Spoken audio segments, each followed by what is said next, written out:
Hey, what's up guys, this is T-Bone here. Welcome back to another episode of playing Gemstone Legends. So the developers have dropped an update on their Reddit post. The link is in my description below. There's two parts to the update. I'm going to talk about one of them. The other part that I'll talk about in the upcoming video is going to be their proposed changes to Guild Wars and to our Prime, Prime benefits, the auto battle, all of those goodness I'm going to talk about in the upcoming video. Today I want to focus on the proposed hero changes that are in the Google link. I'm also going to include that directly in my description below so you can see it for yourself.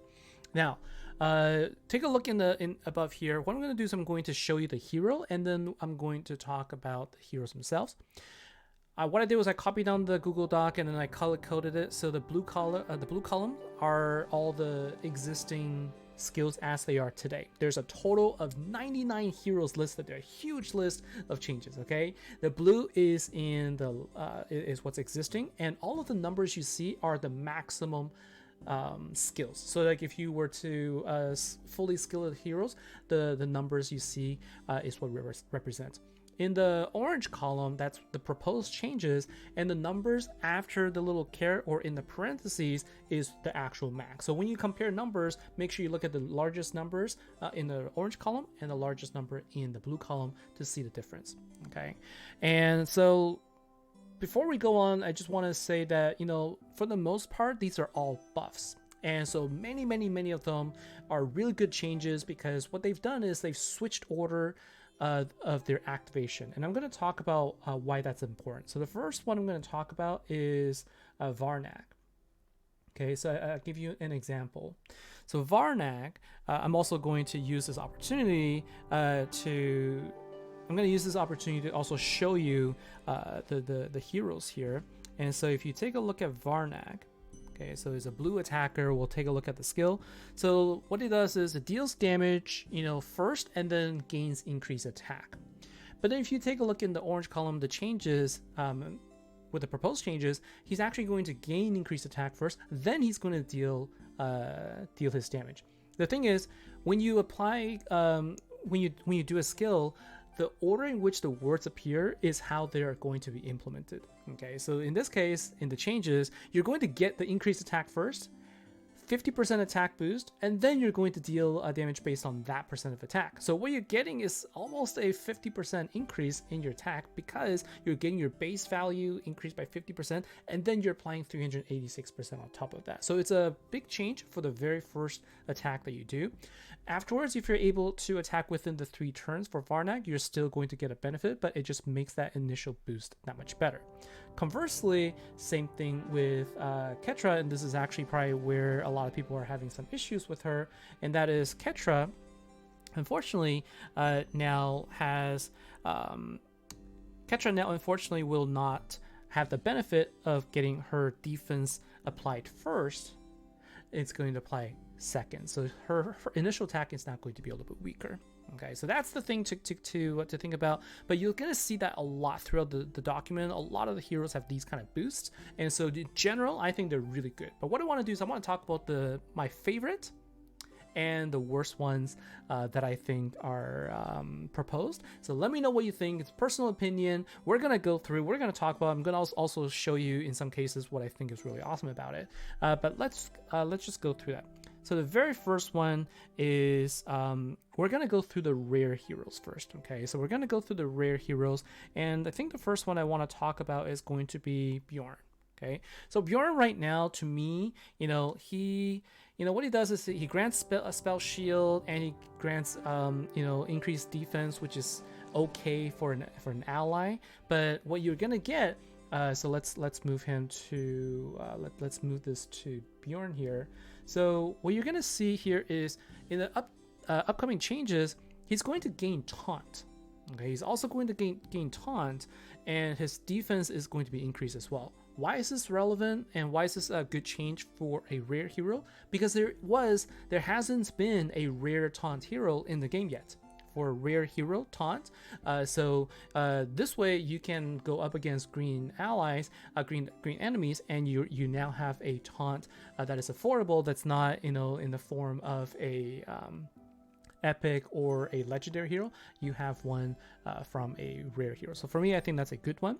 Another one I think is really, really cool is Bruxa. So Bruxa is another rare hero, and I'm going to scroll down here. So her original skill, so if you take a look at Bruxa, what she does is she grants, actually Bruxa is in here.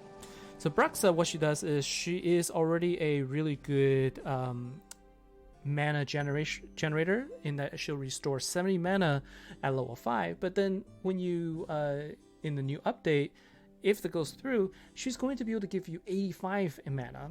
Okay, so that 15 additional mana actually makes a difference, and her mana gain is also increased by 3.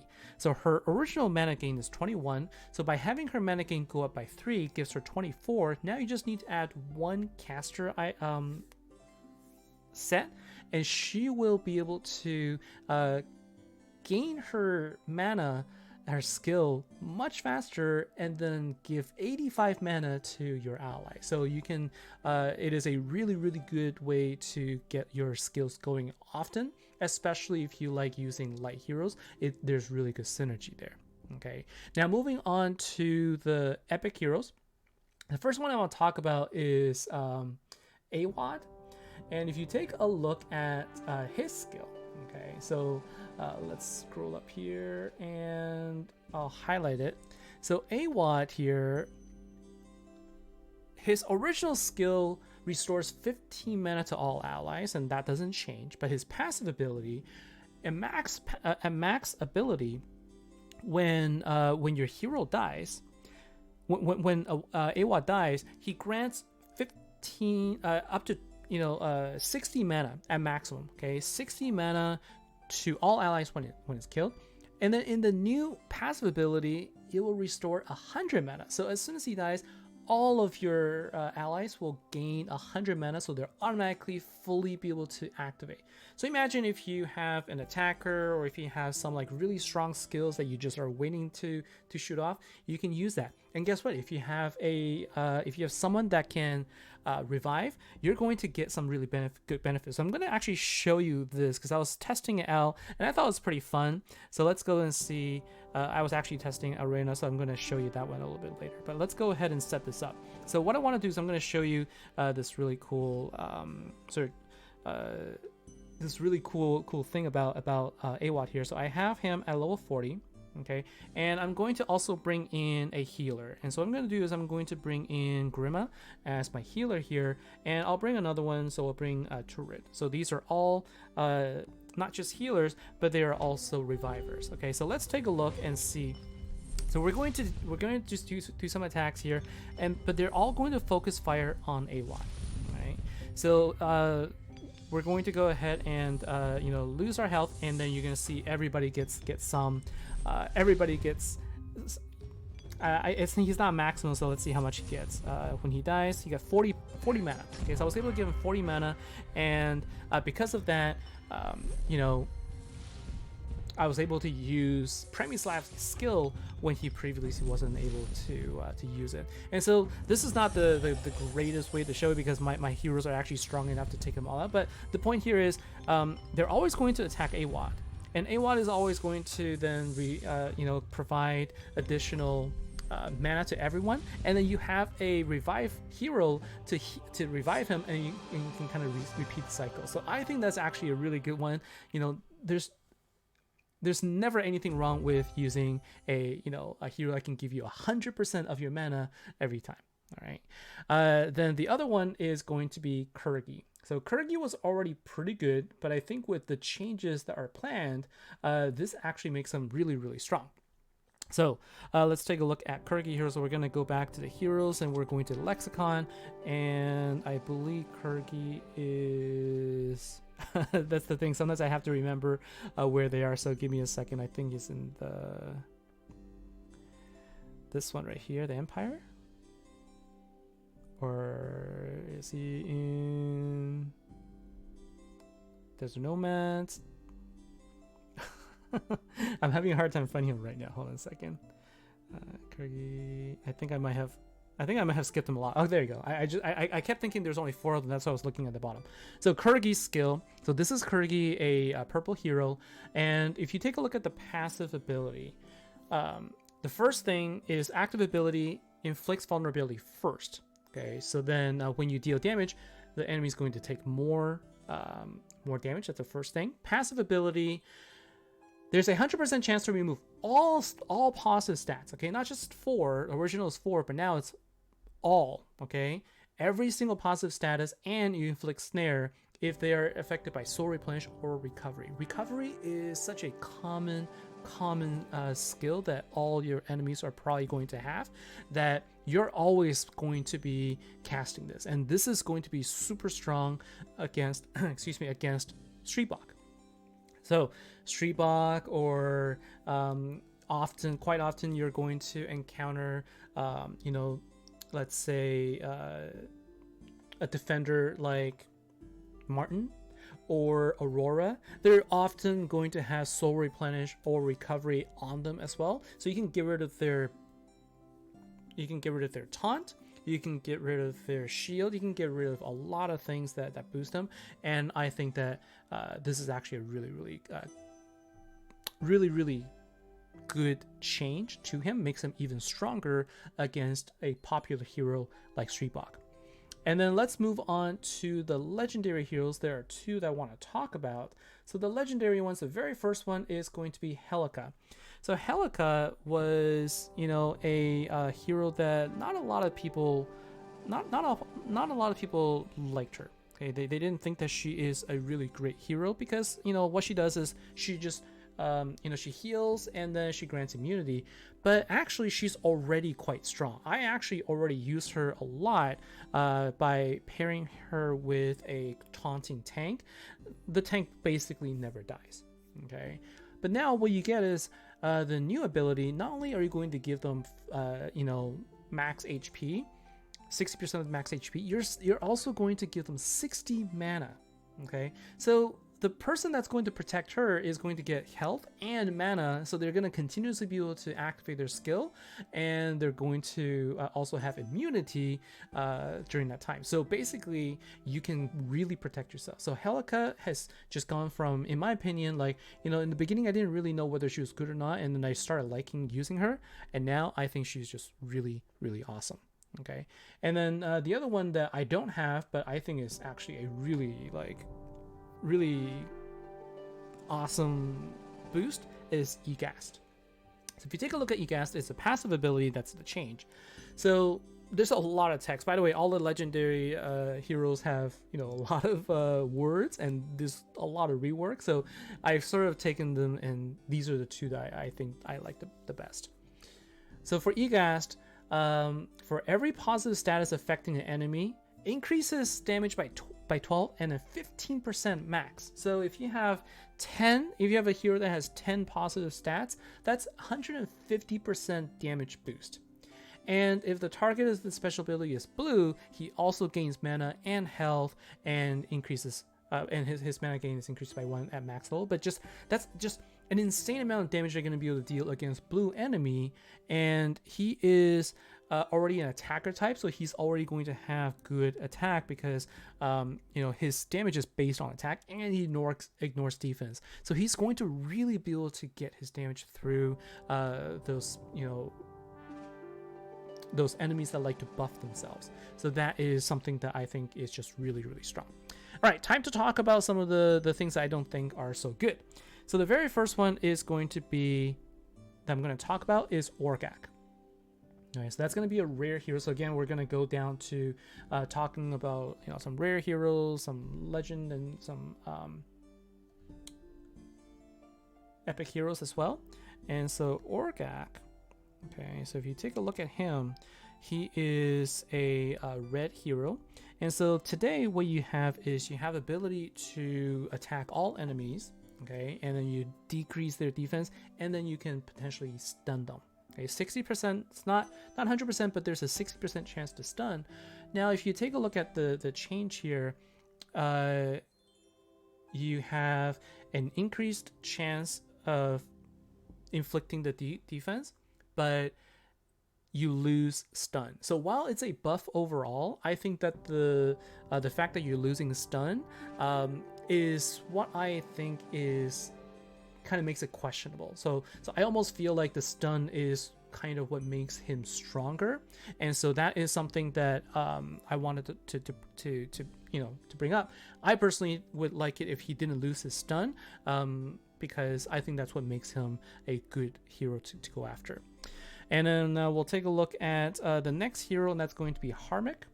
I think Harmik is actually a epic hero. So we'll go up to Harmik now,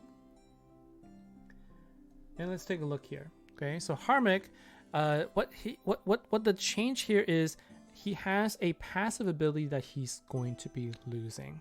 Okay, and so he's actually up here.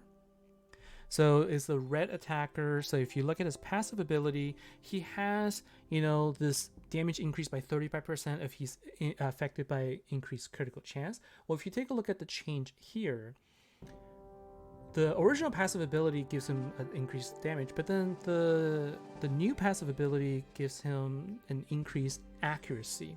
So you're losing damage output, which I think, makes it so that he actually will deal less damage overall, in my opinion. Because if you take a look at the active ability, he gains critical chance. Okay, so that's the same. And he deals damage, right, to a single enemy. What's different here is he does deal more, right, 100% more attack, and 100% to inflict Assassin's Mark, which is the same. But the 35% damage boost in the passive ability is lost. And so to me, I kind of go back and forth. I haven't done the math here, but I just kind of feel like in general I prefer seeing a damage boost as opposed to attack, because it's easier to get more damage output based on that, whereas with attack you need to have a lot more increase in order to see the same kind of bonus. So for me, Harmik, again, this is a buff that kind of is a little bit questionable for me. So these are the worst in terms of buffs. Not that they're bad, it's just that when I look at it a little bit more closely, it seemed like there's something a little bit amiss there. All right, and then another one I wanted to showcase here is going to be right here, Elrena. So Elrena is another epic hero, and let's talk about why I think that her change is not so good. So if you take a look at this, no change to her active ability, but the passive ability, she no longer recovers mana. Okay, at maximum she can recover 25 mana, and at level 1 she recovers 15. Well, once you get her to like level 10 max level, she becomes a really good wave killer. Okay, and so let's take a look at this, and I'll show you what I mean.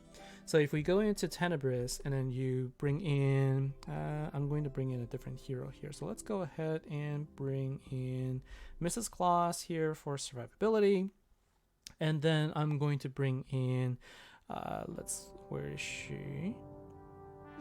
Let's go ahead and filter for our blue epic. And we're going to bring in Elrena. I don't have her fully leveled up, but I want to sort of show you what this is like. Okay, so with Elrena, she can deal pretty good damage against opponents, and you can see here she gained 15 mana by killing an enemy. And if she had 25 mana gain, she would be able to activate her skill at this point. All right, and so I'm gonna talk about I just want to show you her skill, and then we're going to take a look at what happens here. So we're gonna I'm not gonna use her skill here, because what I'll do is I'm going to use her skill a little bit later. So let's just go ahead and take out this enemy first, and then we're going to use her skill in the next turn. And so with Elrena, first I want to show you what I've done. Okay, so I actually gave her a huge amount of critical damage, and her attack is based on her defensive value. So actually in Tenebris Hell, it is enough to take out the entire wave. And if I had her at 25 mana gain, she would be able to get 100% mana for the next wave. Okay, so she's actually a pretty good wave killer farmer. It makes her a pretty good farmer if you can level her up. And so I think some people have commented that, well, by removing her mana gain, it is actually not a good buff.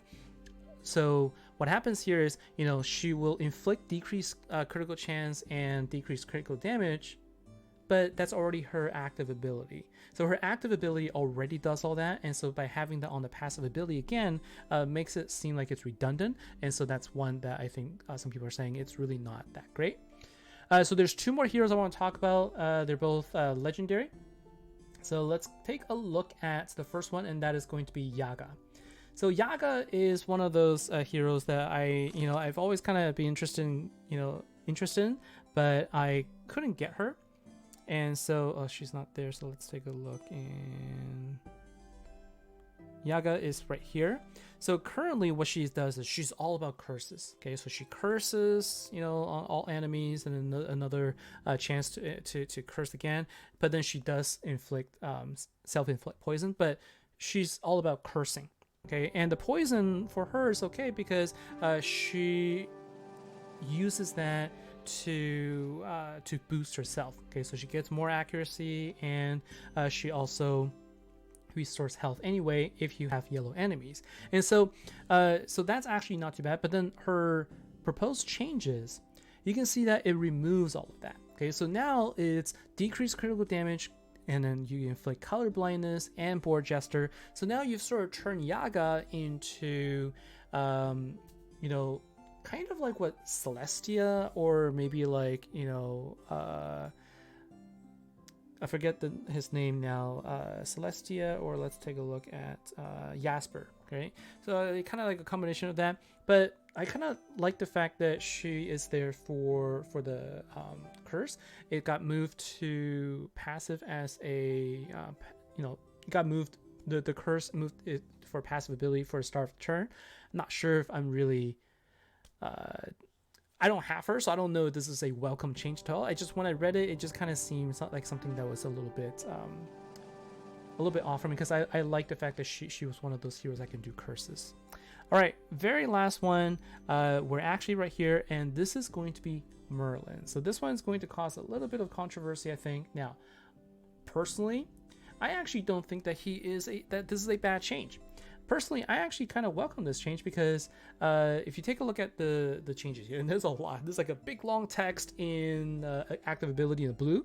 If you take a look in his active ability now, you get things like decreased resistance, decreased accuracy, board jester, and then you deal damage to the enemy, and you ignore defense. Okay. In the new change, proposed change removes the positive status, and then you have decreased defense and inflict vulnerability, and then you deal damage. So it's very, very different here, and this change makes him more closely resemble Mayra. Okay, Mayra is the only other hero in the game that does both decreased defense and vulnerability, so that you can deal more damage to your enemy. But he also loses the 20% defense, like the ignore 20% defense. That's lost. And so the thing is, I don't use Merlin very much because I just always kind of felt like, as a green hero goes, for a legendary, he doesn't quite pack enough of a punch, or it's just not quite good enough in his, for me anyways, his skills. But changing it to decreased defense and vulnerability is actually going to help me a lot, because I haven't pulled Mara yet. So I'm actually really looking forward to using him against the blue Skyron boss. But I know that for some people, they like using Merlin for who he is, the skills that he has. And so I think that this is probably a split view, potentially. Some might really like it, some might really hate it. I don't know. So let me know what you think, guys. So those are my list here. Much longer video today, because I kind of had to go through all of these heroes. There's 99 of them. I'm not going to go through each of them, but these are some of the ones that sort of stood out for me. And hopefully this helps you sort of understand how to look at some of the changes, and also let me know what you think. Let me know what you think is your favorite, or just in general what your thoughts are, and comment down below. Again, if you have feedback, please feel free to use the official Discord channel to provide some feedback to them. And also just let me know what you like best and what you dislike, and we can start a discussion there. Anyways, that's gonna be it from me, guys. Thanks a lot for watching, and I'll see you in the next episode. Take care. Bye now.